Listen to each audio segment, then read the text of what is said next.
বেঁচে থাকা বিশাল বিলাসিতা,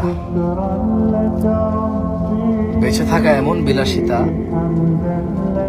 বেঁচে থাকা আল্লাহর এমন নিয়ামত যে মানুষ সুবহানাল্লাহ বললে আসমান আর জমিনের খালি জায়গাটা নেকিতে পরিপূর্ণ হয়।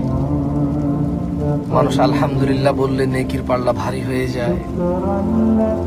বেঁচে থেকে মানুষ আল্লাহুম্মা সাল্লি আলা মুহাম্মাদ দুরূদ পড়লে 10টা নেকি হয়, 10টা গুনাহ ক্ষমা হয়, মর্যাদা বৃদ্ধি হয়,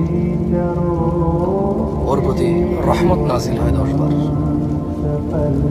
বেঁচে থাকলে ফজরের 2 রাকাত সুন্নত আদায় করলে দুনিয়াতে যা আছে এর চেয়ে বেশি কিছু পাওয়া যায়।